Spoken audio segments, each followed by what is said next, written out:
Buenos días, John. Buenos días, Guillermo. ¿Cómo va? Bien, bien. ¿Qué ha hecho últimamente?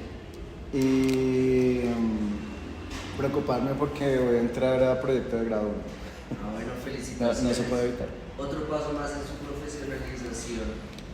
Su merced, digamos que ahorita mismo estamos como en un encuadre donde su merced aparece en un lado de la pantalla, en el otro yo y en la mitad un video que va a correr en secuencia durante toda la charla, que yo como del trabajo que se realizó en el proyecto de Inmanente, donde su merced participó junto con otros artistas para dialogar y dejarse asesorar o conversar más que dejarse asesorar con Federico Nieto y María Fernanda Patiño.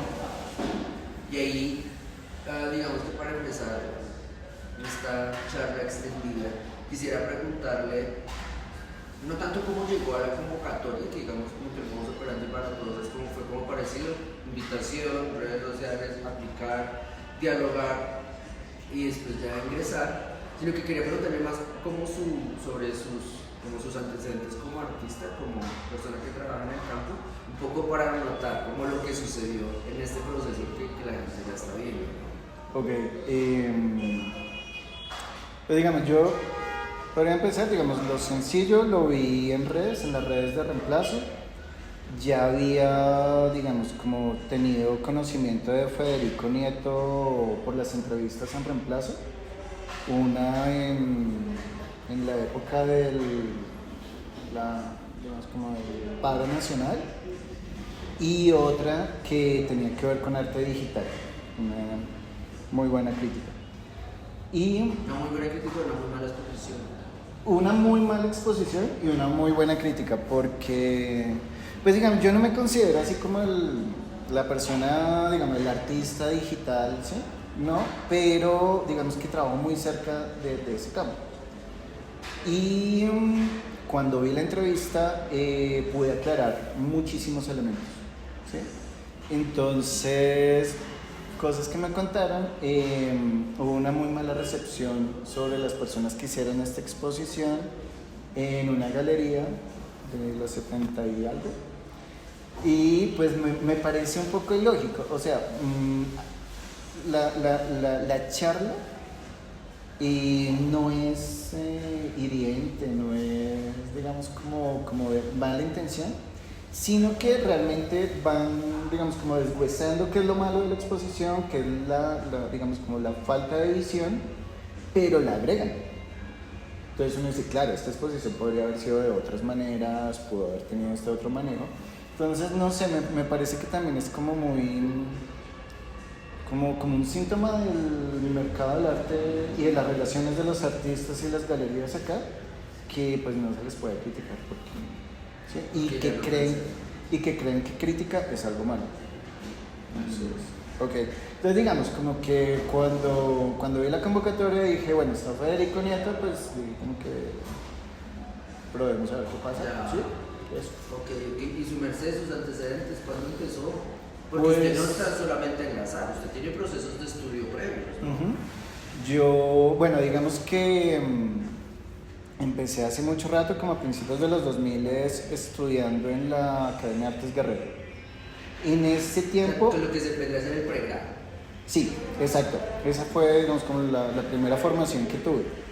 Y pues en ese tiempo había un programa que iba a ser, digamos, profesionalizado, pero al final la Academia de Artes Guerrero pues no terminó ese proceso y pues terminamos, fue como talleres libres, algo así. Pero digamos sí tuve todo un proceso, digamos, de 10 semestres, producción de texto, investigación, sustentación, todo esto. Pues lástima, digamos, como que ese proceso no terminó bien. Y ahí tuve, digamos, contacto con Tulio Sampaio. Tulio Sampaio fue el que propuso el primer y segundo Salón Nacional e Internacional de Arte Digital. ¿Ahí empezó su contacto con el digital? Sí, exacto. ¿En qué semestre estaba? Uy, yo creo que yo estaba entrando a cuarto, quinto, más o menos. Ok, mitad. Sí, estaba como tempranito, sí. Ya. Y también, digamos, con Franklin Aguirre, que Franklin Aguirre fue, digamos, como, no me acuerdo en qué estábamos, creo que estábamos en anteproyecto. Y digamos como que nociones que él me dio, me dieron el punto de partida, digamos, como para empezar a desconfiar de conceptos de identidad y, digamos, acercarme a la teoría queer, ¿sí? Hoy lo que llaman mal teoría de género, que teoría de género es como el término neoliberal que le dio a la teoría queer, ¿no? Entonces, y con eso, digamos, como pasando por esas etapas, es que a mí me aparece una pregunta y es ¿por qué hago imagen? ¿O qué tipo de imagen estoy intentando problematizar? Y pues yo lo que decía es como tengo muchas imágenes, o sea, tengo como mucho ruido en la cabeza, o muchos referentes, muchas cosas, o quiero hacerlo todo el tiempo, que eso sí, sigue, y sí. Pero entonces, claro, yo tenía que aterrizar la pregunta. Y yo dije, bueno, con Tulio Sampaio, él me presentó Aleph, que eran un conjunto de textos críticos, digamos, como de posmodernidad y crítica digital, que aparecieron en los 90s, pero lo chévere es que él lo tenía impreso, o sea, es un librote así, todavía lo tengo de hecho. Sin embargo, digamos, por esa época yo era muy joven, entonces pues eso tiene marxismo, socialismo, crítica posmoderna, Derrida al piso, hay un montón de cosas, entonces digamos como que es una lectura muy pesada, aparte que es traducido de autores principalmente europeos y ellos tienen como, no sé, como cierto tipo de lenguaje allá para referirse a las cosas, entonces digamos como que yo lo que hacía era como escudriñar, ver, ¿sí? Y en esa época estaba de moda leer transversalmente.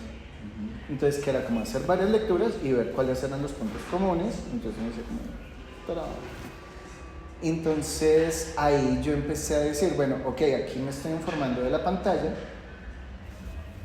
y la pantalla aparece constantemente en estos textos. Entonces, obviamente porque pues era el boom de internet, de las páginas web, de las primeras páginas, digamos, de web art que, pues, digamos, realmente, digamos, fue como un poquito utópico. Y en ese sentido, pues yo veía que ellos muchas veces hablaban de un distanciamiento de la pantalla. O sea, como que problematicemos la pantalla porque ahora todo va a suceder aquí. Entonces yo decía, ok, pero, o sea, sí empecé a sentir que, digamos, que era un problema y que era algo con lo que yo sí estaba interactuando fuertemente. Hagamos como un paréntesis ahí, entonces digamos, interactuar fuertemente con eso que era, que en los 90s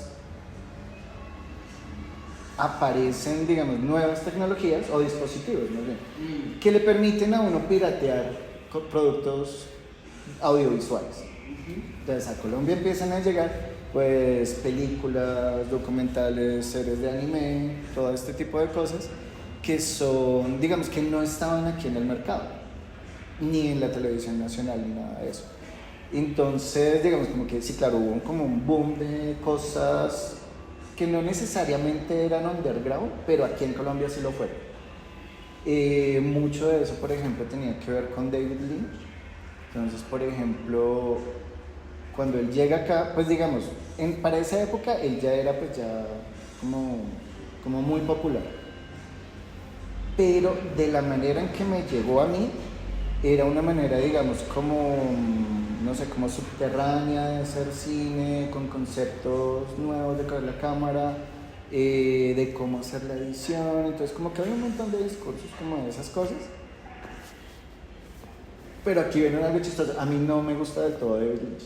O sea, hay unas cosas que sí y otras que yo definitivamente como no, que pereza. Sin embargo, como cuando llegaron estaban asociados a estos textos que yo estaba leyendo y como este tipo de experiencias, entonces... O sea, eso ilustró la lectura, entonces usted me dio... Exacto. Entonces yo podía decir como, claro, están hablando, digamos, de cortes en la edición, que son bruscos, por ejemplo, ¿sí? Y lo asociaban con que, por ejemplo, yo no termino una lectura y puedo pasar a otra ventana y leo otra cosa completamente distinta. Entonces, claro, o sea, era como el flujo de información y cómo sucede. Entonces yo también lo podía asociar ilustrándolo a películas de David Lynch donde hay cortes fuertes, ¿no? O sea, pero que son intencionalmente bruscos. Y ahí creo que sale otra capa que a mí me va a empezar a preocupar y es que yo le tengo desconfianza a emocionarme con algo audiovisual. ¿Cómo así? Voy a ponerlo, no sé, estas películas pésimas que normalmente utilizan como un personaje, lo ponen en una situación súper crónica, súper difícil y en la sala de cine cortan todo, ¿no? Silencio, la escena se detiene, el tipo se está muriendo o el personaje, el animalito, lo que sea, y lo ahogan a uno, ¿sí? Todos estos elementos son como condicionales, porque el cine, la pantalla, todos estos elementos, digamos que son herramientas disciplinarias del cuerpo. Entonces, por ejemplo, el reconocer eso, que yo cuando estoy al frente de una pantalla tengo que ponerme atención en ella, debo tener una, digamos, como una disposición del cuerpo. Mi principal estado de atención, que es visual, nosotros somos principalmente visuales, pues estamos como encapsulados, ¿no? Pero también las pantallas, aunque hoy hay, digamos, nuevas tecnologías que sí permiten interactuar con ellos, siguen siendo disciplinarias, porque esa interacción es limitadísima. ¿Sí? Como diga sí o no y chao. Ajá, entonces yo también decía, como que reconocía, digamos, un estado de manipulación muy fuerte cuando yo decía, venga, un momento, yo estoy cómodo, estoy relajado, vine a divertirme o a no hacer nada, quiero ver una película y me altero emocionalmente. Entonces, digamos que eso yo también digamos como que lo reconozco de estados de malestar, digamos por ejemplo de violencia o de duelo, ¿sí? Entonces yo decía como, esto es sospechoso.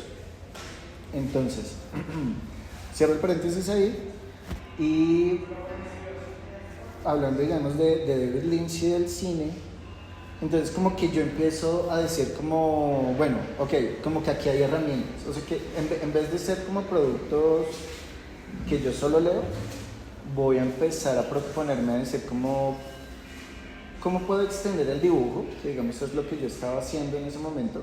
Además es un dibujo como atento a la descripción realista, volumétrico, que en términos como del entorno de Laza parece como comillas muy académico.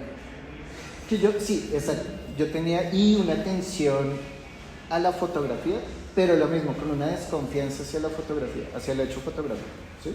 Eso. Entonces yo empiezo a decir, bueno, yo cómo voy a hablar con esto en esa época y conectando con Inmanente, ¿no? Porque con Inmanente, pues ellos nos decían, ¿ustedes dónde detectan la manipulación? En la formación académica. ¿Y por qué terminan replicando esos procesos en su práctica artística? ¿Sí? Entonces yo digo que aquí es donde yo empiezo a reconocer eso. Por un lado, pues estaba Aleph. Entonces Aleph es como, o sea, es bueno y es malo en alguna medida porque pues es extranjero, es muy europeo, es súper eurocentrista también. ¿Cómo? Seguramente muy masculino también, muchos también, autores, muchos sí. peques escribiendo. Sí, este calvito que yo no me acuerdo el nombre, bueno, ahorita me acordaré. Sí, exacto, principalmente son autores hombres, pero también por otro lado, digamos, yo ahí aprendí que era tactical media.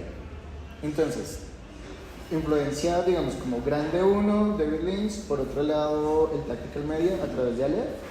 Entonces, el tactical media, de pronto para los que no lo saben, es que el circuito de los productos mediáticos, televisión, radio, cine, prensa, no sé, todo eso, tienen una estrategia de discurso hacia el público y de las maneras en que se insertan en el mercado y en la sociedad.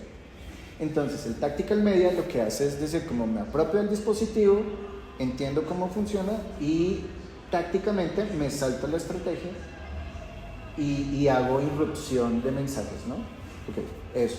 Entonces yo dije como, suena chévere, pero ¿cómo lo hago?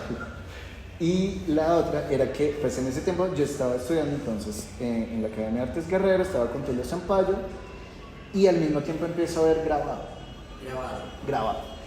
O sea, concretamente grabado. ¿Ahí sería grabado en términos como de acercamiento técnico o teoría de la producción de imagen reproducible? ¿Cuál de las dos?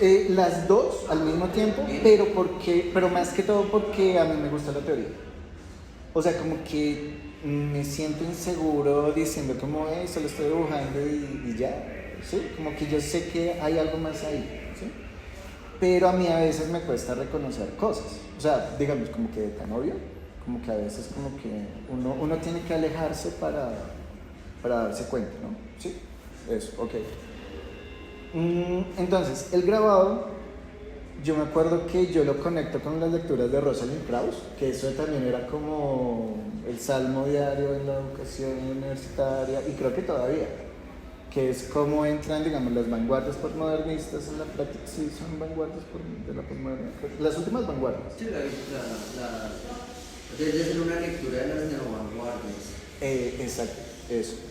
Y a mí me queda sonando mucho el de un artista que se la pasa caminando por un parque hasta que forma una línea en el pasto, ¿sí? Richard Long. Exacto. Entonces yo decía, creo que a muchos al principio nos cuesta relacionarnos. Digamos, los artistas plásticos somos un poco tímidos, ¿no? O como un poco más cerrados.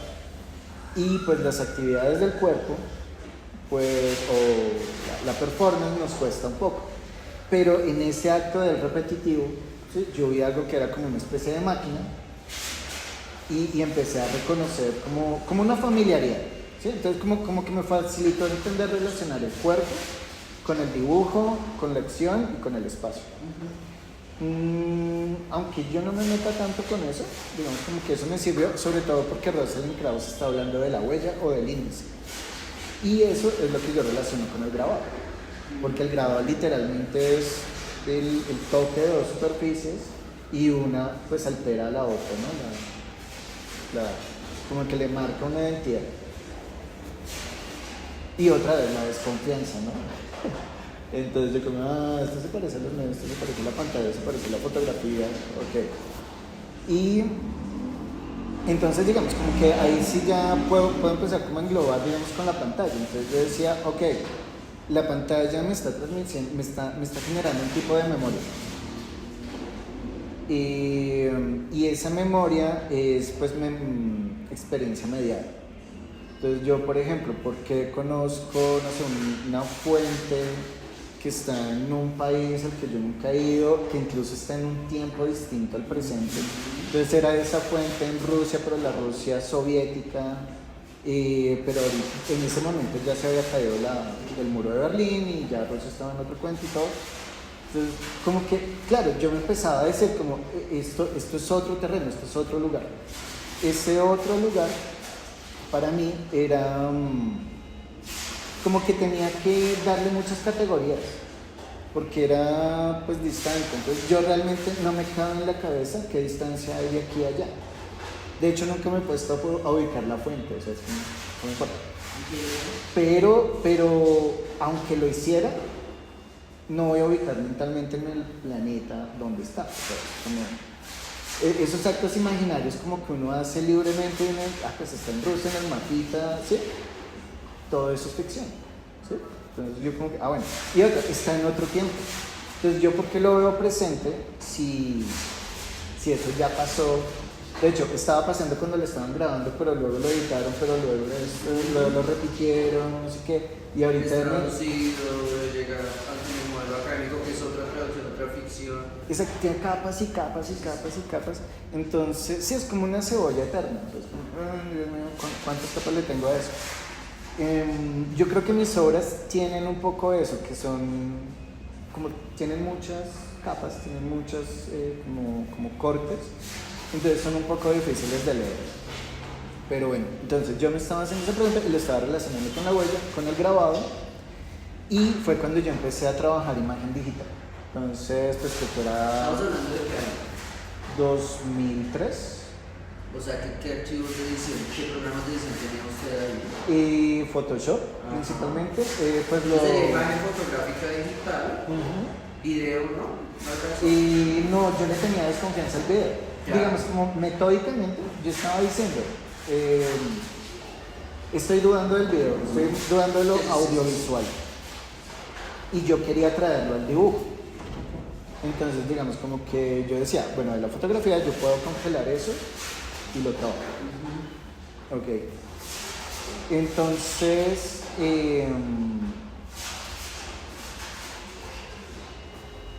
digamos, como que metodológicamente, yo empecé a decir, bueno, entonces, mi tema es la pantalla, qué pasa en la pantalla, las imágenes de la pantalla, y ya tengo como unas maneras de, no sé, como de categorizar las imágenes.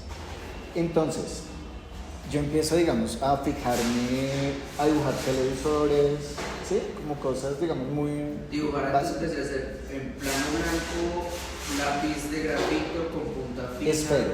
Con esfero. Sí, ok. digamos, como en esa época, dibujar con esfero era un poco grosero, ¿no? Como, eso no es arte, ¿no? Entonces, digamos, como que me gustaba el gesto. Y, pues, eso. Pero luego empecé, fue más como ir entrando. Entonces, pues, el ruido de la pantalla, que si es de estos que hacen barridos, como, ¿sí? Como de ondas. Y luego entraron, pues, ya las pantallas planas, digitales, entonces eso tiene otro tipo de textura. Entonces, como que empezar a reconocer el material, puro trabajo de material. Entonces, yo hacía estos dibujos, pero para que me saliera el dibujo, quedaban chiquiticos. Porque yo intentaba acomodar. Desde chiquitos es en un papel de qué tamaño. De un A4, un octavo. ¿Por qué lo reducía tanto? Porque yo intentaba controlar el pulso a la intermitencia de los puntos. Entonces, era como, Ok. ¿sí? No era como una O sea, caligrafía. debe terminar así de jodido. Yo uso uno parecido. Porque usted decidió lesionar, bueno, no decidió como si fuera un católico que se está castigando. Es un por haber trabajo nacido, maquinal. Pero sí decidió disciplinar su cuerpo al intentar transformarlo en una máquina y terminó lesionándose. Ok, y además terminó afectando la escala. Sí, porque Pero yo por pensaba cansancio, dibujos grandes, pero por cansancio del cuerpo como dispositivo, o la redujo porque. por una cosa, porque si yo quiero hacer un dibujo grande, digamos, como de esa intermitencia, pues queda un poco como falso, porque hay que repasar muchas veces.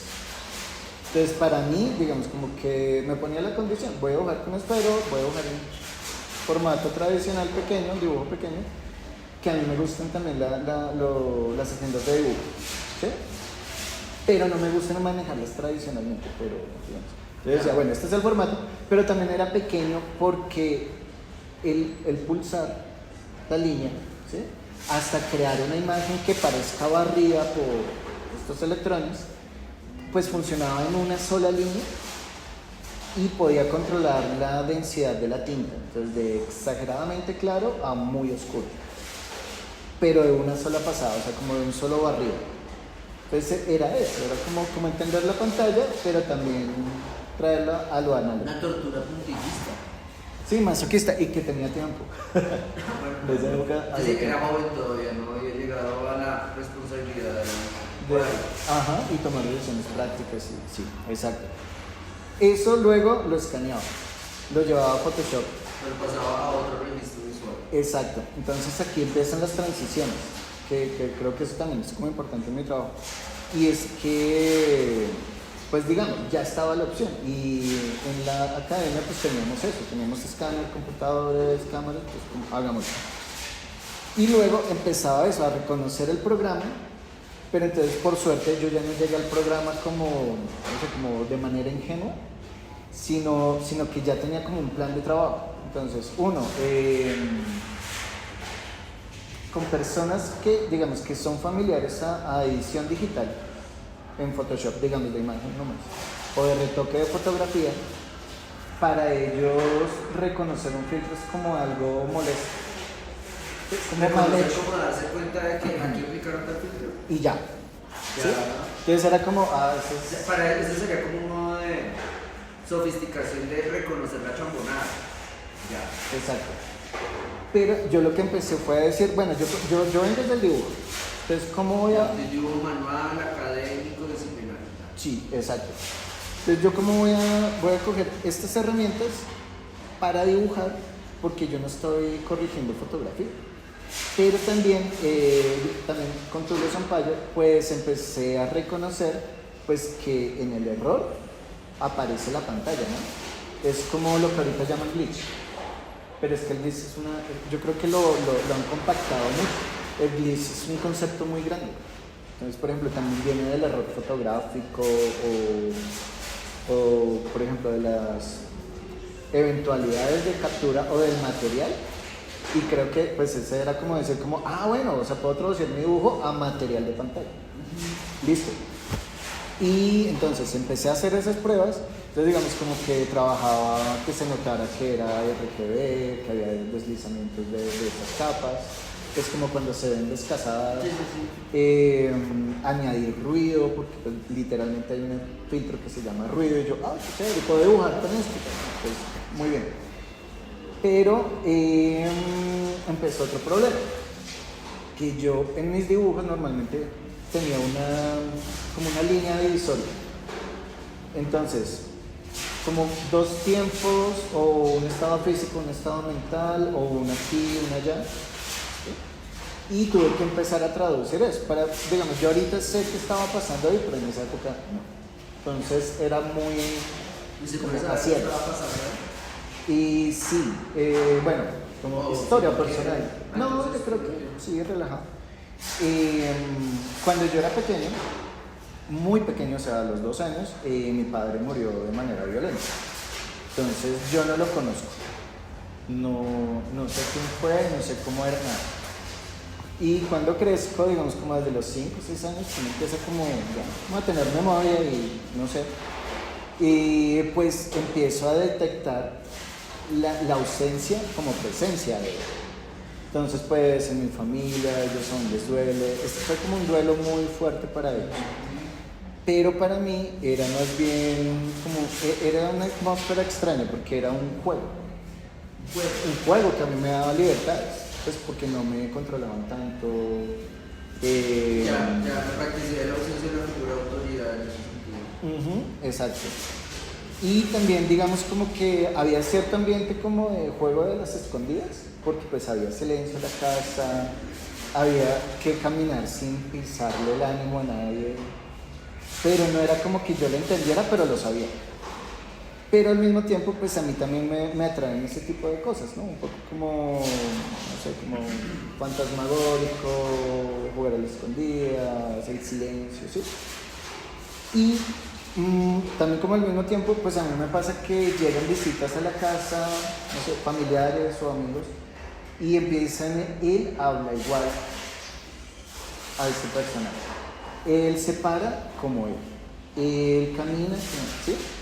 Y yo empiezo a tener una desconfianza con mi imagen, porque entonces yo no era yo era mi padre, pero si mi padre está muerto, entonces ahí hay como una decisión, ¿sí? Pero lo que yo digo, digamos, yo en ese momento no racionalizaba nada, jugaba con eso. Entonces, claro, yo tenía cuidado de acercarme a mis familiares, los más cercanos, porque yo sabía que como que entonces podía activar eso, ¿no? Entonces, ok. Y esto pasa en los dibujos, o sea, esto aparece en los dibujos. Entonces no es ¿Qué aparece bajo qué formas? ¿O con qué personajes o con qué atmósferas? Por un lado, era como dibujos de cuerpo, como con un gesto un poco tierno y al mismo tiempo crudo. Entonces, digamos, yo tengo un dibujo que es el cuerpo de una niña, está recostada contra una pared, desnuda, pero se le ven las arruguitas del estómago. O sea, como que no intento volverla un maniquí, sino al contrario, la voy como humanizando. Y eso llega hasta esta altura de la cara de ella, y de aquí para arriba lo que hay es como un espacio de fantasía. Entonces es como realidad muy dura, espacio mental, otra cosa. ¿Cómo representa ese espacio de fantasía? Es decir, recurre como a los tropos de dibujo de de apariencia infantil, imagen procedente de dibujos animados, Yo creo que como representación de decoración de jardín infantil. ilustración gótica, Ah, de fantasía, un castillo, árbol seco, quebrado, como muy siniestro. ya. Sí, Entonces no es una fantasía que vendría a ser esto como edulcorada disneylandesca, sino más va por otro lado. sí. Que Oscura. también tenía esta influencia de todas estas cosas que llegaban, ¿no? Porque en esa época pues yo pude ver Akira, Ghost in the Shell. Ok. Entonces la cosa era traducir ese tipo de cosas que estaba haciendo a lo digital.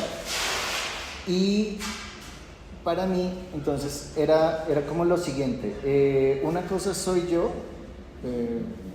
como la manifestación física de John. Otra cosa es el límite de la pantalla y otra cosa es más allá, que es como la imagen. Entonces para mí la imagen se convierte, entre comillas, un espacio.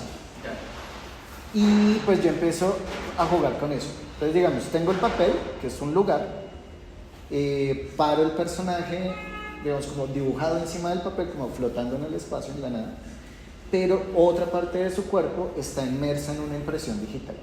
Y esa impresión digital, pues es lo que yo estaba haciendo, dibujar pantalla, generar imágenes como ciudades o cuerpos fragmentados, que es como esto que pasa, que cuando aparece el glitch, el cuerpo se corta, entonces como que ese cuerpo me interesa.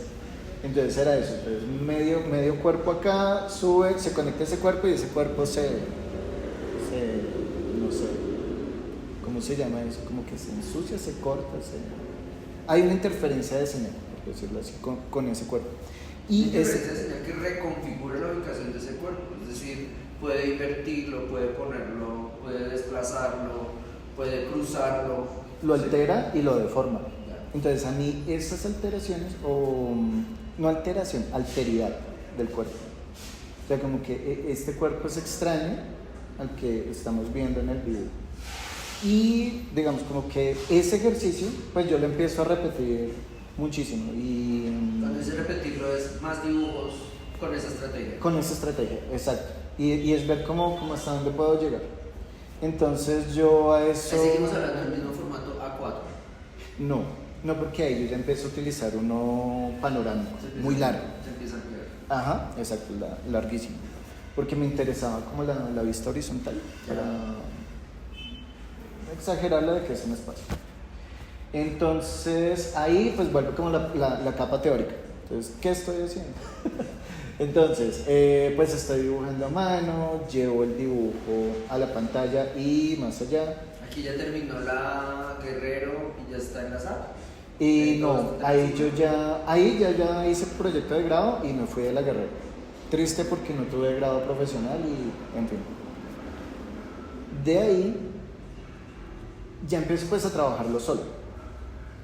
Pero entonces digamos ya tenía unos conceptos, entonces como anécdota yo dije como dislocación, que es cuando uno se suelta y se traslada, pero entonces empecé a llamarlo deslocalización y yo todo feliz porque había creado un concepto y resulta que no, había un montón de gente ya usando el mismo concepto y yo, ¿no? Pero me casaba perfecto, entonces yo estaba deslocalizando un dibujo, una marca física y estaba entrando en la imagen en pantalla.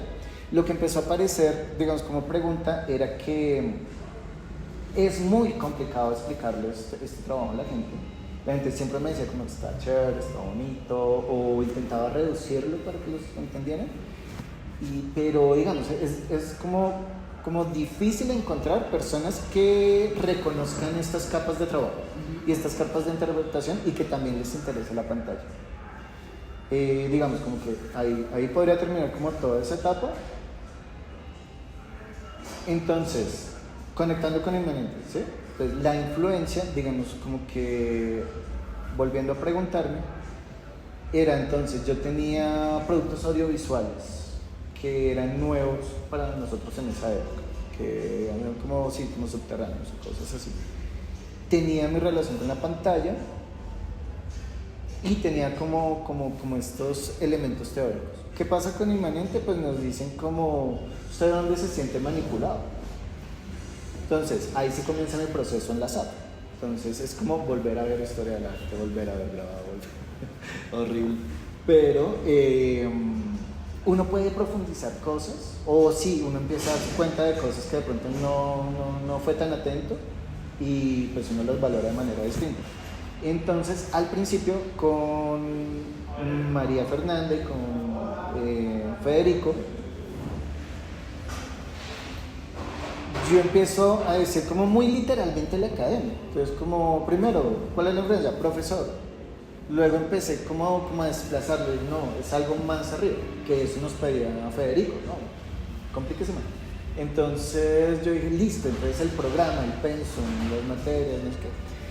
Y pues yo dije, listo, traduzcamos esto en historia del arte. Entonces yo dije, ¿qué hago yo? Pues yo hago superposiciones de imágenes y eso me lleva, digamos, como a medios como la fotografía, el montaje. Entonces digo, bueno, me ubico en el constructivismo ruso.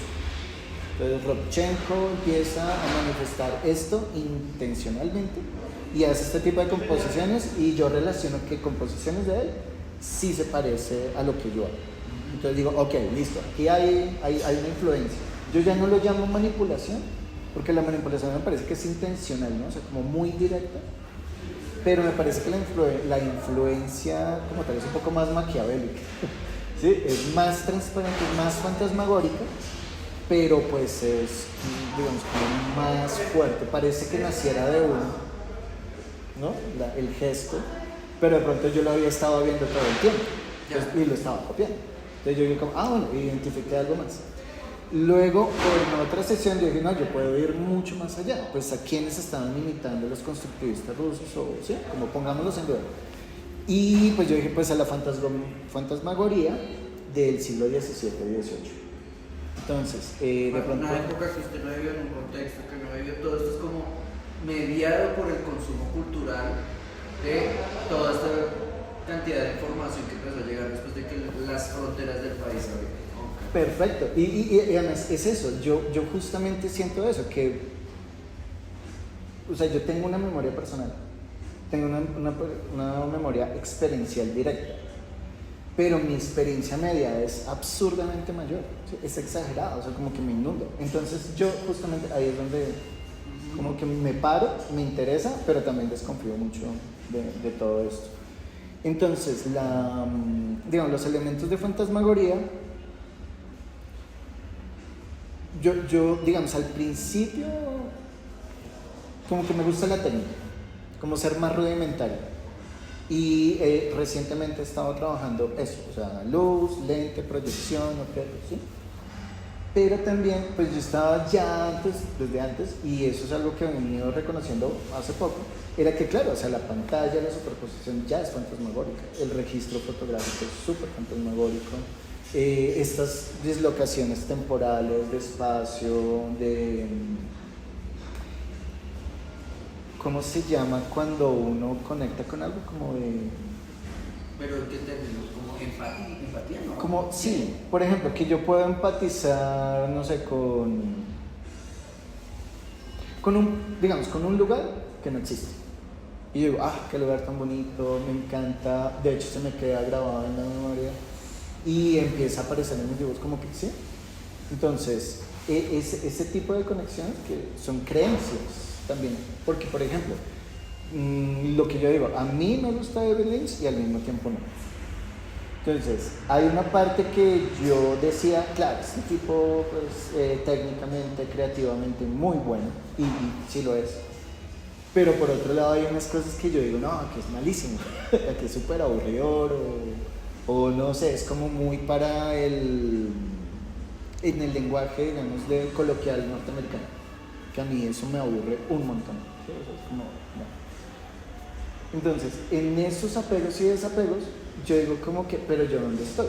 Yo estoy en Bogotá, aquí es música tropical, el clima es otra cosa, el sistema político es completamente distinto, ¿no?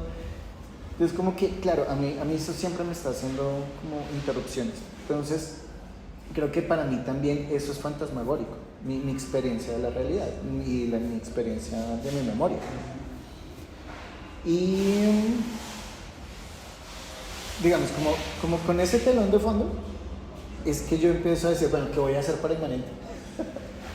Porque normalmente esa pregunta pues es difícil y yo creo que para todos los artistas es difícil, sobre todo si vamos a hacer obra, porque hay unos que ya llegan con un proyecto, ¿no? Y dicen, tengo este proyecto, lo adapto a Inmanente o a la curaduría que tenga y ya. Hay que interrumpirlo, porque pues guarda la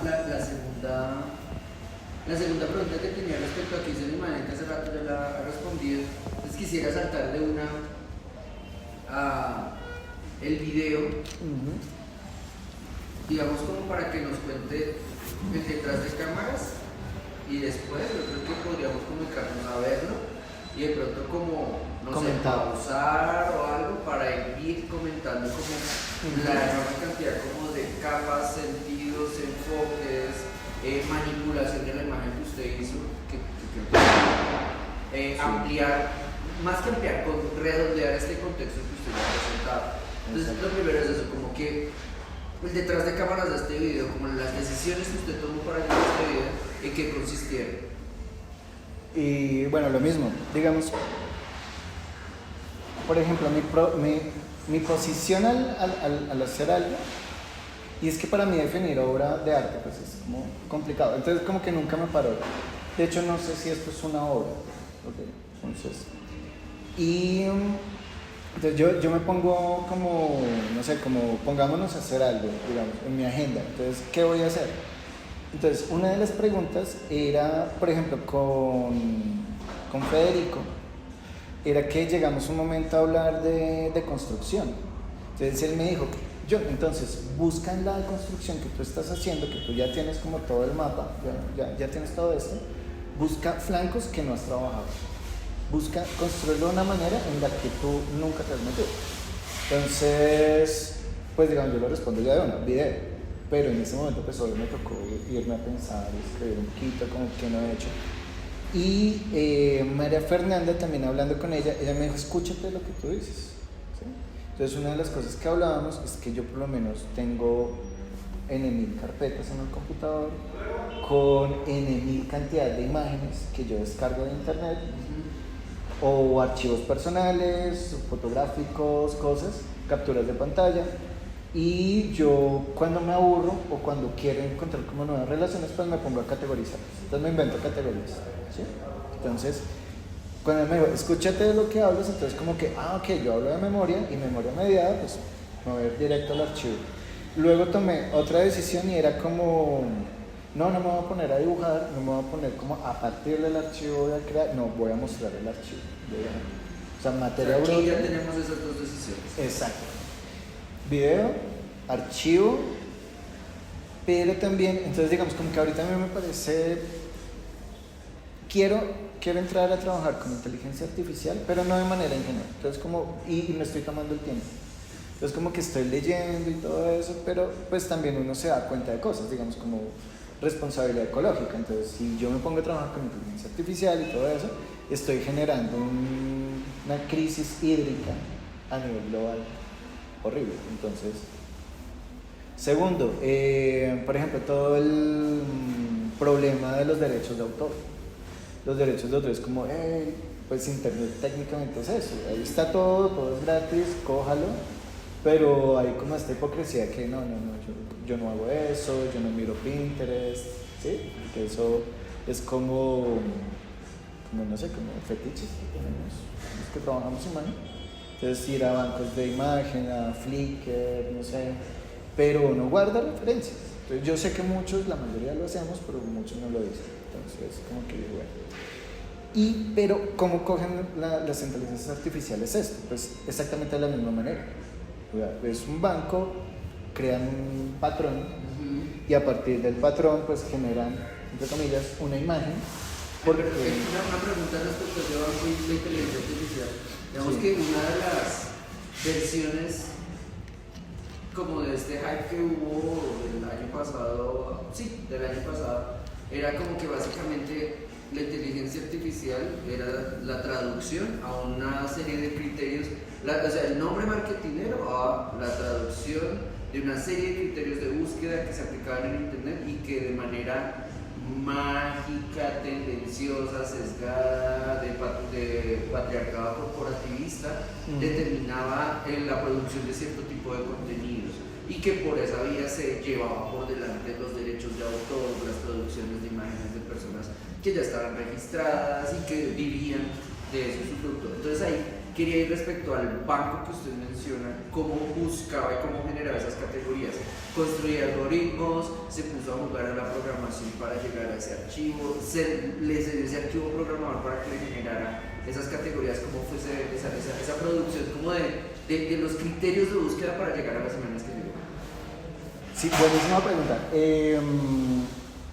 Por un lado, digamos, usar prompts medio pereza. Porque también pues uno busca videos de cómo hacer prompts y toda esta cosa. Y empecé a hacerlos, pero los resultados que dan estos generadores de imagen, porque no son inteligencia artificial, es lo que hacen es como generar cosas y patrones. No me gustaba. Entonces como que intentaba como reescribirle, como ver los ejemplos y como, ¿sí? Porque ellos dicen que incluso uno le puede, digamos, como decir qué tipo de lente, a qué distancia, qué tipo de iluminación, pero no, el resultado es pésimo, ¿sí? Para mí es muy malo. Entonces yo dije, pues hagamos una cosa. Trabajemos con los algoritmos de los bancos de imágenes, que hablando con Aníbal, que es otro de los artistas que está aquí presente, él me explicó, cuando uno busca un criterio, digamos, un criterio de búsqueda, entonces David Lynch, luego no me funcionó, aunque sí bajé unas imágenes de él. Y en ese momento, digamos, como que el buscador, él está guardando esa información, ¿no? O sea, John buscó imágenes de David Lynch. Y descargó tantas cosas, o sea, le fueron significativas. Ajá. 3 de 10 millones. Exacto. Sí. Y es curioso porque eso va bajando con un código, ¿no? Entonces yo como, dejémoslo ahí como está quedando. Y luego dije, no, pues extendámoslo porque pues, ¿sí? No, yo no había tomado la decisión aún de usarlo como material directo. Entonces yo decía como, después vamos a ver qué pasa. Luego empecé a extenderlo, entonces dije, pues, ¿qué está haciendo él? Pero yo como lo estoy viendo en estas imágenes, pues es imagen estática, no es video, no es animación. Entonces yo dije, bueno, pues esto es fotografía nocturna. Traduciéndolo a otra cosa, entonces empecé a buscar fotografías nocturnas, no sé qué. Nuevo criterio de búsqueda. Nuevo criterio de búsqueda y seguramente el algoritmo de búsqueda lo relaciona, ¿no? También porque uno abre imágenes y entonces como, a usted le gusta esto. Y o que uno, que era lo que me explicaba Aníbal, si yo abro de 10 imágenes, abro una, el sistema, él carga un índice que son las categorías de esa imagen. Entonces, arbolito de noche iluminado con luz roja. Entonces, como, ¿qué hay de bosques iluminados nocturnos con luz roja? Entonces, claro, pues le presenta a uno un menú de selección y eso se va especializando. Entre más uno lo hace durante todos los días, varias veces al día, digamos que de manera obsesiva, yo a veces tiendo a hacer eso como jugando videojuegos, hágalo. Y entonces fui creando un archivo, el archivo más o menos, la carpeta tiene más o menos como unas 5.000 imágenes. Okay. O sea, me descargué lo que hay. Y pues uno va reconociendo el algoritmo. Perdón, cuando habla de esas 5.000 imágenes, ya sería un árbol de búsqueda derivado de esto va a ser lo que termine en este video, o sea, ya estaba ese criterio. Sí. Okay. Ah, sí, va a ser material para trabajar. Sí, no es como todo ese historial de archivo que usted tenía, sino un nuevo archivo que generó donde usted ya era más consciente del árbol de búsqueda y de las ramificaciones que establecía, o intentaba ser más consciente para poder después llegar a consolidarlo acá. Pues yo lo que estaba pensando era volver a hacer mis deslocalizaciones, pero intentaba a ver qué pasaba desde un punto de vista distinto, que iba a ser el video, pero ahí tampoco había aterrizado todavía una cosa, que era cómo iba a generar el video. Entonces, digamos, para mí reducirlo ahorita y entender ahorita mis deslocalizaciones, digamos como que es más fácil. Yo digo, tengo un sujeto que es borroso, no se sabe si es niña, hombre, mujer, viejo, ¿sí? Una figura borrosa. Se monta sobre un plano que puede ser urbano, ciudad, bosque, cosa abstracta, o sea, puede ser cualquier cosa, pero está interaccionando de una manera, digamos, como extraña con ese lugar, ¿sí? Que hay un gesto como de suspenso, que yo creo que es lo que yo más le tomo a David Lynch. Sí, porque cuando soluciona la película se la tira. Entonces, listo. Entonces, digamos, como que hago toda esa descarga, tengo todos esos archivos me hago más consciente de cómo funcionan los algoritmos. Entonces, claro, en alguna medida me aceleraron el trabajo, pero yo dije, oiga, pues esto es una capa del trabajo. Entonces ya como que empecé a dejar quietica la carpeta, porque a veces yo hago eso, como categorizarlas, o sea, subdividir la carpeta en categorías. Luego dije, no, espera, voy a dejarla quieta, voy a volver a descargar unas imágenes, no sé qué. Luego lo que empecé a hacer fue, digamos, como fragmentos, como operaciones. Entonces, no voy a dibujar, voy a tomar directamente este archivo mediado y voy a hacer pues las superposiciones, las fusiones o digamos cómo puedo hacer que en pantalla, en edición de imagen fotográfica, pues creo estas nuevas imágenes, como lo que yo hablaba antes, las deslocalizaciones. Y así más o menos llego casi como a 100 módulos, digamos, de ese tipo de cosas. Que deben hacer como 100 escenas. Es decir, Exacto. Esta es una y esta es otra. Siguiente, ya. Exacto. O sea, ¿usted sabe cuántas escenas hay acá? Aquí hay casi 90. De Hay esas 100, poquitas que se repiten, pero hay unas que se repiten. Y, o sea, de esas se realizó una edición para llegar después por postproducción. Exacto. Ya. Pero luego me inventé un paso nuevo, porque yo dije, pues digamos, como que tengo esas imágenes, pero siguen siendo estáticas.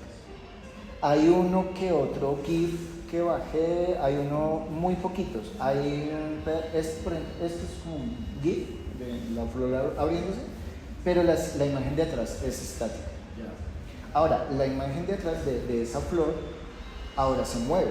Entonces, ¿yo qué hice? Pues dije, pues veamos otra cosa que estén dando las inteligencias artificiales, pero gratis. Entonces, como que, pues, hay unos que generan movimiento. Entonces, tienen unas opciones, que es como quiere el desplazamiento. Él le hace a uno la pregunta, ¿cómo quiere generar el desplazamiento en esta imagen estática? Espere, vuelvo a empezar. Yo nunca he hecho eso. Yo tengo una foto que tiene tantos píxeles. Sí. Ella es archivo digital. Existe, y aquí lo voy a preguntar en vivo, un programa, una aplicación donde usted sube la foto y él me dice hacia dónde quiere que se mueva. ¿Eso sí lo entendí bien? Exacto. Ya. Entonces, digamos. O cómo quiere que se mueva también. Más o menos, pero sí. Entonces, es online. Entonces, dice cómo convierte tus imágenes a video, no sé, convierte tus fotos de familia, tu perrito, no sé qué, para que se mueva. Lo mismo, a mí no me gusta ese resultado que ellos dan, yo buscaba como otra cosa, entonces pues empecé a cacharrear un poquito con eso.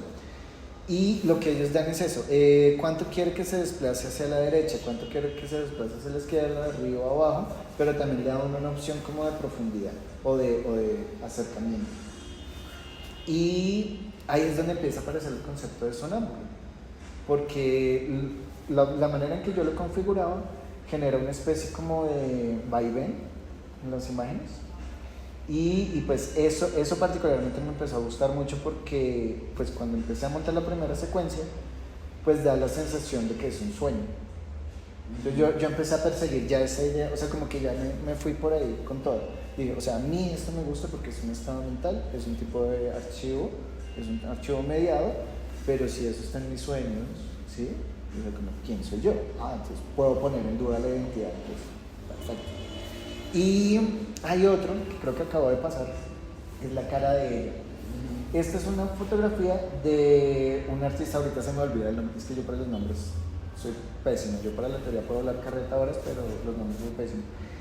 La cara de esa fotografía de ella es de un artista estadounidense, un fotógrafo que él hace, o sea, para hacer una fotografía hace una producción tipo Hollywood. Casi que construyen la casa, usan grúas para mover las cámaras, todo. Y él apareció en esos índices de búsqueda. Entonces yo dije, pues claro, porque él está directamente influenciado también por David Lynch, o por lo que nosotros categorizamos como David Lynch. Uno también se podría ir hacia antes de David Lynch y encontrar cosas, porque obviamente está Hitchcock, no. Como hacer una genealogía de Lynch. No, genealogía es la que hice yo con mi trabajo, pero no, con eso no. Si no digo yo, hay imágenes que no tengo ni idea de quiénes son o sí, pero yo supongo que, obvio, o sea, digamos, son maneras de trabajo que a veces pueden surgir en distintos puntos al mismo tiempo. Entonces, digamos, yo hablo de algo lynchiano, pero no se lo creen. ¿Sí? Es como eso. Y entonces, esa cara es de otra manera de animar imágenes, aunque uno le sube un retrato. De hecho, yo subí la foto y en la foto lo que se ve es un cuerpo chiquitico de la mujer, ¿no? Okay. Cuando me devolvió el archivo, me había ampliado la cara, solo el retrato de la mujer. ¿Deformándola o concentrando el foco? Haciendo un zoom directo a la cara. Sí, o sea, la amplió completamente. No me una caricatura de, no sé, una cabezona. Exacto. Digamos, este es el plano. Todo esto es como un barrio estadounidense de noche oscuro. Ella está aquí parada. En la siguiente imagen es la cara de ella. Eso es lo que me devolvió. ¿Y usted puede controlar esa decisión de la máquina, del algoritmo, de la búsqueda? No. ¿Quién toma esa decisión ahí? Yo creo que eso es automático. Y no es como una toma de decisiones. Yo creo que eso es más bien como cuando uno carga acciones en Photoshop. Entonces yo, digamos, tomo una imagen. Yo le digo, le voy a alterar los valores de color tanto por ciento. Quiero que le aplique un filtro de color de tanto por ciento. Sí, con modos de funciones. Yo creo que esto no es inteligencia artificial, estos son como paquetes de acciones que ellos lo aplican. Entonces uno simplemente sube la imagen y el generador de imágenes, porque no es inteligencia artificial, lo que hace es seguir unas acciones, unos paquetes de pasos. Y es como ya llegamos hasta aquí, cierra el archivo, exporta. Entonces eso fue lo que me devolvió. Y me pareció súper interesante porque era como si la cara se hiciera consciente de que estaba ahí, la expresión de ella. Y inmediatamente, esto fue accidental, pues yo puse la otra imagen del mismo autor, que ya no es rubia, sino es una mujer de cabello negro, que está mirando hacia el otro lado, pero parece que les encienden la luz de un auto y como que se despierta, pero empieza otra parte. Entonces yo dije, esto está perfecto porque pero se parece. Eso que me está diciendo lo está haciendo usted interactuando con el programa. Interactuando con el programa y con mis ediciones, digamos en mi computador y allá arriba online. Entonces, esa transición de que aparece ella, hace el zoom a la cara, parece que ella se despierta o como que, ¿sí? Como que es emocional y yo como le tengo desconfianza a ella. Y luego aparece este otro personaje y parece que fuera otra línea narrativa, que ahorita hablamos de la línea narrativa, o sea, eso es ficción. Y pues me acuerdo a Mulholland Drive, que uno arranca la película, uno se sumerge completamente en la historia de un personaje que pues es una actriz de cine, de Hollywood, empieza a tener éxito y todo, y luego uno empieza a ver la otra cara, ¿sí? Y resulta que no, ella está asumiendo que ella es ese personaje, pero ese personaje desapareció, está muerto, ella tiene que ver con la muerte. O sea, a mí me parecía del carajo, digamos, como que accidentalmente me apareciera Mulholland Drive en lo que yo estaba haciendo, como una sensación de eso. Y tiene el doble. Más que una sensación, como una confirmación de la búsqueda, como, estoy en un buen camino. Exacto. Mira el que me encontré. Sí manifiesta categorías como conceptuales del patrón de búsqueda. Listo. Y la otra pues también que tenía el elemento del doble, ¿no? Que es lo que yo ahora busco trabajar, digamos, como concretamente, por lo que yo contaba antes de esa identificación con el nombre de mi padre, la misma. Bueno. Ahora, digamos, ¿cómo los encarrilé? Digamos que yo empecé por el que más me gustaba. Y ya, este está bonito, hagámoslo. Y... ¿Recuerda cuál fue ese primero?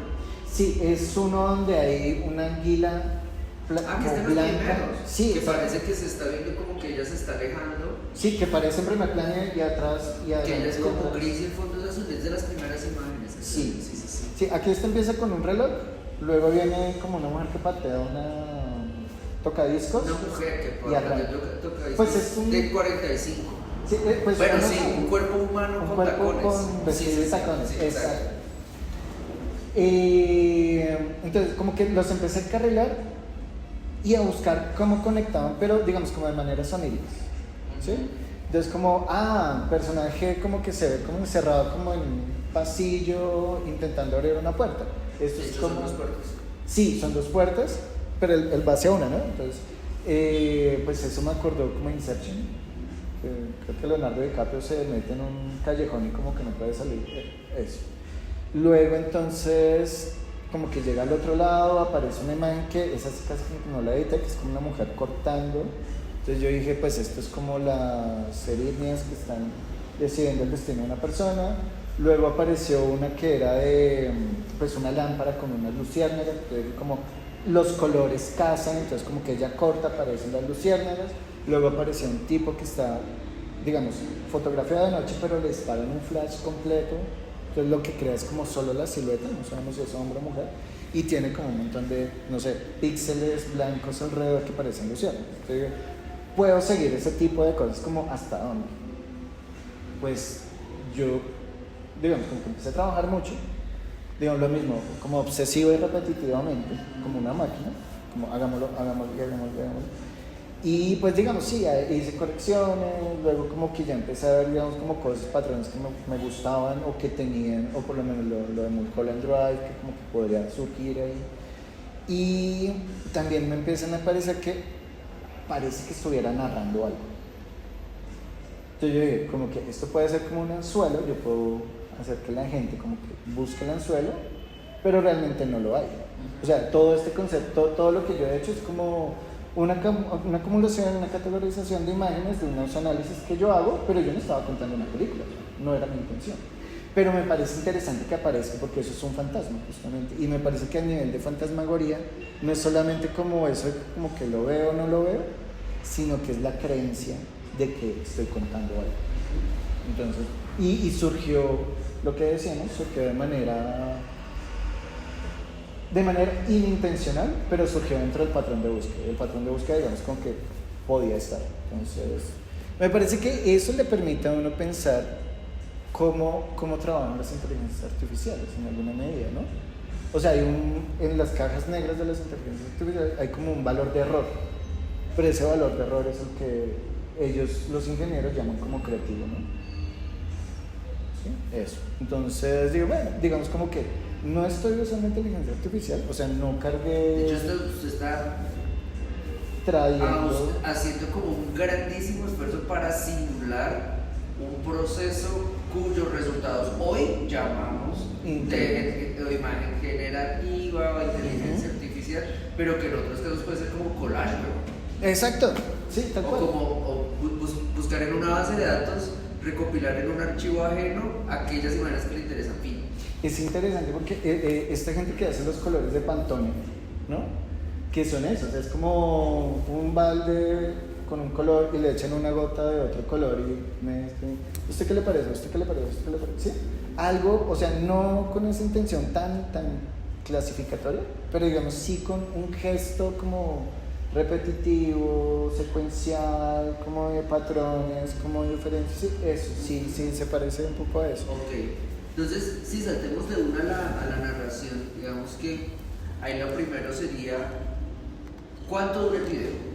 El video dura 5 minutos 3 segundos, por una razón. Para aumentar esa sensación narrativa, pero también porque, o sea, pues digamos sin sonido, pues eso quedaba como, ¿sí? Entonces yo dije, otra cosa que no he hecho es audio. Entonces intenté como, no sé, como hacer capturas de sonido, pero quedaba como arte de los 90, video arte de los 90, no me gusta.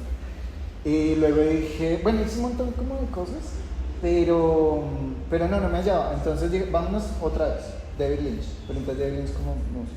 Y encontré esta canción justamente que es Night Bell with, no me acuerdo, with Lightning. No tiene letra, o sea, no hay nadie cantando. Pero aparte de todo, casaba, o sea, como el tempo de la canción, el vaivén de la canción, casaba perfectamente, o sea, como milagrosamente, con lo que yo estaba haciendo en video, en edición de video. Entonces, ¿y le hizo algo a la canción? ¿La ralentizó? No. ¿Le quitó todo? ¿La canción sí está en ready-made? Digamos, la canción está una capa. Si hay, digamos, uno utiliza audífonos, si hay otros sonidos, que es por ejemplo el de los cuervos cuando salen volando, ¿sí? Que es algo que no permite este tipo de presentación por el eco del espacio y por la distancia que hay. Sí. Aparte de que la pantalla, los parlantes van hacia atrás y rebotan dentro del eco del espacio. Sí, esos efectos no se ven. Hay por ejemplo, hay no se escucha, un sonido que es muy bajito, ¿sí? Digamos, yo no sé, yo oigo bien. que es muy bajito, pero es como un sonido intermitente, entonces puede ser la lámpara, puede ser la pantalla, ¿sí? Hay detalles así en la edición de audio. No es como que yo diga como, es otra capa completamente de obra que yo, no, o sea, tampoco. Pero me parecía necesario, no quería dejar, como decir, como, puse la canción de Evelyn y ya, sí, no, o sea, hay otros elementos. Además, esa capa de audio como que arrastra al espectador, ¿sí? Y pues yo la estuve escuchando cualquier cantidad de veces y en todas esas yo decía, sí funciona, es necesaria, ¿sí? Tiene el ambiente que a mí me gusta, o sea, como el tipo de atmósfera que a mí me gusta generar, entonces no, estaba perfecto. Pero, digamos, como que fue algo accidental, pero estaba dentro del criterio de búsqueda. Y esos 5 minutos, 3 segundos es lo que dura la canción, es decir, la duración de la canción es la que determina la duración del video. Sí, porque pues esas son decisiones, pero ya como técnicas, o sea, ¿cuánto de atención puede obtener de un espectador en una exhibición de arte? Pues muy poquito, realmente. Entonces digamos, como que si uno se pasa de 3 minutos, uno ya se está arriesgando. Pero también yo decía, pero el tipo de ejercicio que yo estoy haciendo es complicado, necesito repetírselo muchas veces al espectador, o sea, como necesito condicionarlo, eso es chistoso, para que pueda otras, así como yo, como rasguñar la superficie y empezar a encontrar que yo estoy hablando de pantalla, de problemas de pantalla y de memoria. Entonces, ya cuando encuentro la canción, pues yo dije, por ejemplo, sí, yo puedo simplemente cortarla aquí y esto. Pero como había hecho tanto, digamos como que me sobraba material, entonces empecé a hacer más y pues intenté, fue como empezar a no repetirlo. ¿Sí? Como puedo explorar más, sí. Entonces ahí es donde yo digo, esto es como una especie de agenda de dibujo, donde yo exploro un concepto una y otra vez, y en el conjunto, pues surge como la apariencia de una narrativa o la apariencia de una narración, pero ese es un fantasma. Sí, y me parece que es como el cine. Ahí voy como a la última, pues es que el cine es la ilusión de movimiento. Y de pensamiento. Movimiento, y de pensamiento, ¿no? Esa es otra. Yo no, y que yo no hice video, yo lo que hice fue generar falso video para crear de collage. Bien, entonces ahí, digamos que eso, una es la duración respecto a la narración, otra que nosotros, no me quiero comparar con usted, a través de lo que usted ha planteado también hay como que usted presenta una genealogía de su relación con imágenes a partir del consumo cultural que ha tenido en un contexto que abrió fronteras mientras usted crecía. Y en ese sentido, me parece que usted también, por consumo excesivo de información, o consumo de información, no digamos. Porque creo que todos estamos ahí. Sí, exacto, todos consumimos información permanentemente. Por consumo de información, de cierto tipo de información, además, por la construcción de ciertos sesgos, parece que su merced también ha logrado construir como un sistema de clasificación donde introduce el efecto Kuleshov de una imagen al lado de esta imagen produce este resultado dialéctico. Entonces, ahí, digamos que trayendo esta reflexión como del efecto Kuleshov automático con el que su merced mira el mundo, entonces como que encuentra ficciones en muchas cosas como este color de esta luz es una ilusión porque si yo lo abstraigo a un detector de radiación me va a dar ciertas pautas que son números o colorcitos, pero no son lo que realmente estoy percibiendo. Si yo salgo a la calle y escucho estos ruidos, entonces me genera un estado de ánimo, por lo tanto hay una ficción que está marcada por los mensajes a los que les estoy prestando atención, etcétera, etcétera, etcétera. Un poco una escucha paranoica también, como que el mundo me está hablando siempre. Ahí quisiera traer eso a, precisamente usted ya un poco hizo el spoiler de un video que no se hizo con vocación de video, que terminó siendo como tal, terminó siendo imagen en movimiento, además como de características cinemáticas, construido a partir de órdenes, de prompts, construido a partir de una recopilación de imágenes fotográficas y construido, y aquí es donde le quería preguntar, construido en qué orden, porque ya usted me dijo que había 100 imágenes de las cuales quedaron, 100 escenas de las cuales quedaron 90, pero ¿por qué pasa, o cómo decidió de una a otra, o quién decidió pasar de la 1 a la 2 a la 3, como que esa la consecución, el orden consecutivo de las imágenes, ¿quién lo decidió? esa es otra influencia. Voy a intentar compactarlo, pero digamos, a mí lo psicológico, creo que yo, digamos, como que me familiaricé con elementos psicológicos, no porque yo sepa psicología, no, pero digamos, como que a mí personalmente, a mí me queda fácil empatizar con las personas, como con lo que sienten, por un lado, o sea, como que soy ese tipo de persona, soy como una esponja a veces. Pero por otro lado, digamos, lecturas que yo tengo desde pelado, entonces digamos como que no todo, pero una parte de la escritura de Stephen King, que cuando es borracho, cocainómano y todo eso, pero que hablaba con psicólogos y con farmacólogos para producir sus personajes, pues eso, yo creo que eso yo lo absorbí un poco. Entonces que es como elementos oníricos, o como el detectar cosas que son mentales, cuando uno cree que es real, ¿no? Entonces, eso. Y por otro lado, hay un ilustrador británico que se llama Dave McKean. Él pues tiene unos trabajos impresionantes. Él trabajó, digamos, en todas las portadas de The Sandman. Entonces, The Sandman es un personaje que es el dios de los sueños, el hijo de la noche, y él pues gobierna el sueño y la pesadilla. Entonces, pues estos cómics son tal cual es, ¿no? Entonces, digamos, como que esa es otra influencia súper fuerte en mi manera de pensar, en mi manera de sentir, pero también, digamos, como en mi manera de trabajar. A mí me gusta generar espacios oníricos o como, surrealistas no. Gracias. No, sí, no, yo no soy surrealista. No caigo, es que eso es una fórmula, eso es un cliché ahorita, como... Eso es como el arte geométrico, Popo. Sí. Perdón con los que les gusta el arte geométrico. O que se creen surrealistas. O que, exacto, que hacen un fondo blanco y encima pintan a una señora con un carrito de aguacates y entonces los porno miseria, pero entonces no, es que es onírico porque tiene fondo blanco. Por lo que será surrealista o botán. Ajá, sí, no. No, en el mío, digamos, tiene elementos oníricos y, digamos, yo creo eso, que justamente... Digamos, cuando toco esa capa, es que yo empiezo a trabajar mucho la identidad. Yo no creo que haya como una identidad estable. Entonces, de lo que yo hablaba hace mucho rato, que era con Franklin Aguirre, que era como empezar a leer toda esta teoría queer, ellos en los 80 tuvieron unas charlas súper.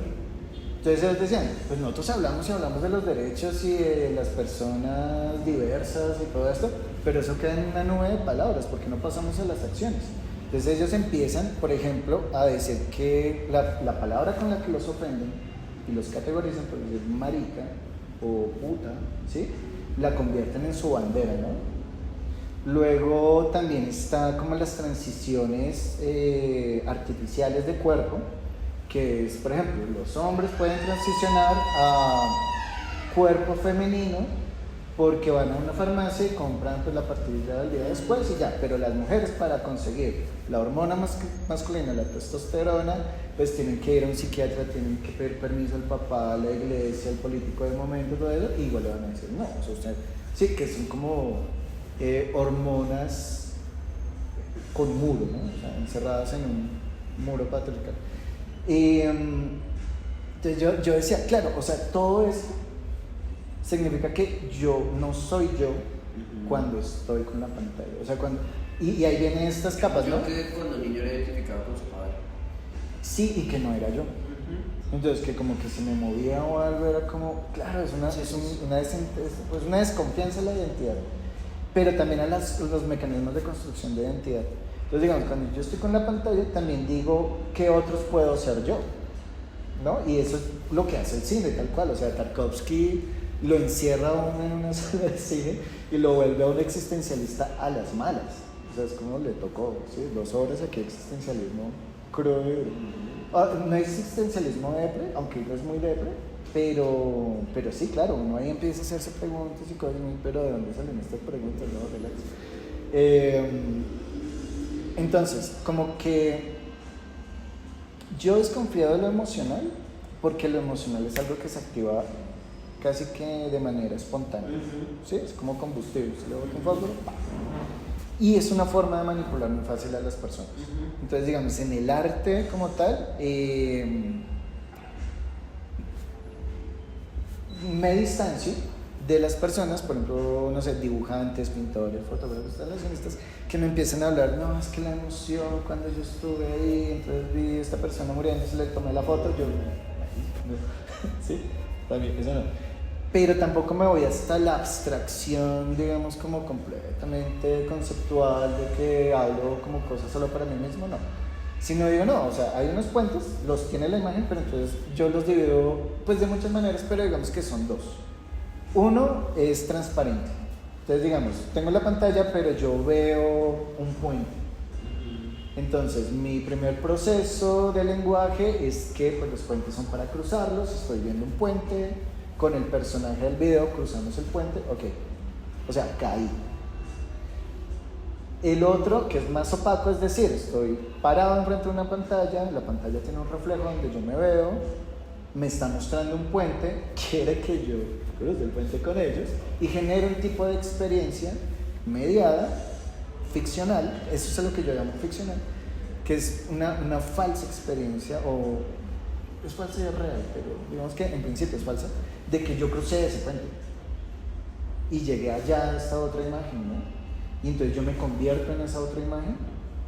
Yo, digamos, pues ya tengo mi aparato donde yo puedo, digamos, como ser, no sé, como escéptico con eso, pero a veces yo también intencionalmente paso.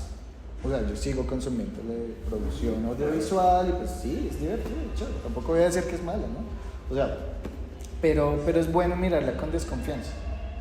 ¿Sí? Es como o ser consciente de esa manipulación, que creo que casa perfecto con lo que buscan María Fernanda y Federico. Y es que, claro, o sea, mi memoria, mi manera de sentir, mi manera de crear identidad, mi manera de hablar. Ah, la pérdida del gesto, que eso hablaba Angélica Teuta hace unos años, hablando del cine. Cuando aparece el cine o el aparato audiovisual, empieza a reproducirse una cosa que es la pérdida del gesto, el gesto autóctono.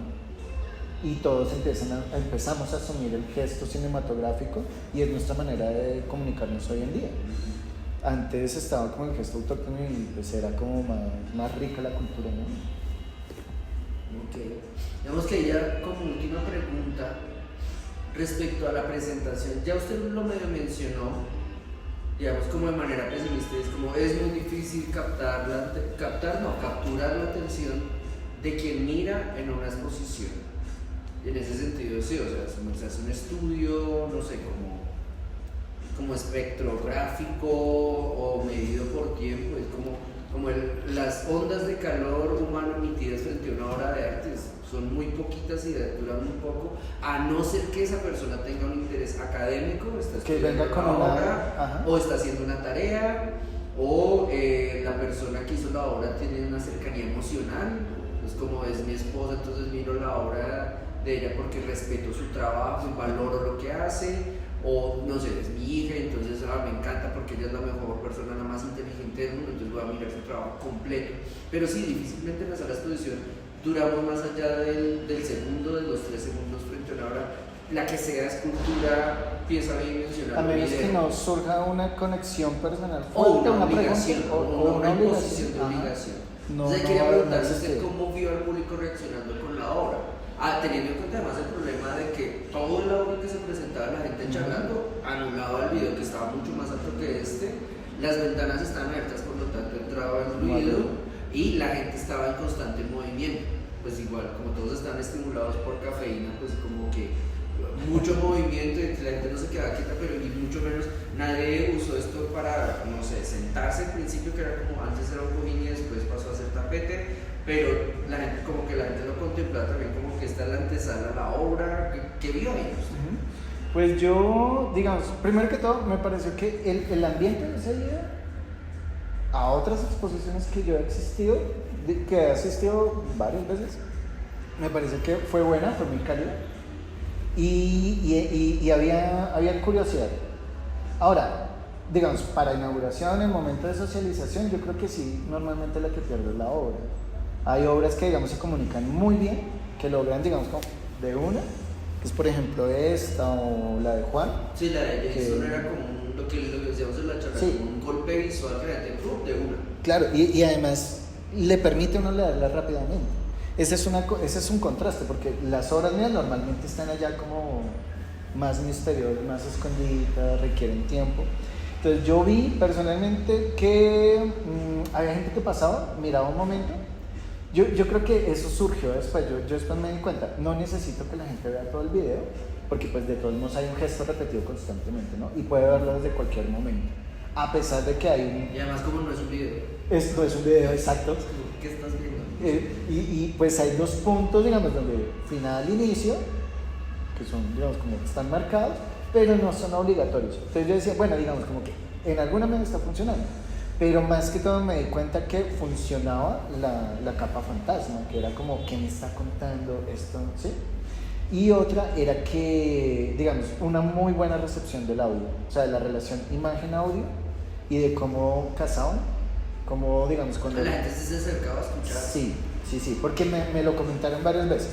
Me dijeron, oye, hay una cosa, cuando la imagen va con el audio perfectamente, entonces, la música se pone intensa, o sea, como que hace un vibrato, no sé, alguna cosa así, y la imagen también, ¿no? Entonces yo, sí, digamos, como que hay unas relaciones también, digamos, como de forma, morfología, armonía, no sé, melódica, ¿sí? O yo creo que más bien, aunque, digamos, o sea, esto va a sonar a de real, ¿sí? Pero el cuerpo sin órganos, entonces como que se mide en intensidades, entonces yo creo que ahí aparece. ¿Sí? Es como un montón de organitos, pero no necesariamente están organizados, pero sí tienen unas intensidades gracias al audio. Entonces el audio como que ayuda a darle esa coherencia rápida, emocional, más bien como de atmósfera que la obra necesita. Entonces como que la complementa súper bien.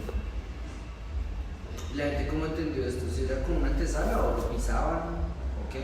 Y yo vi que durante la inauguración lo evitaban.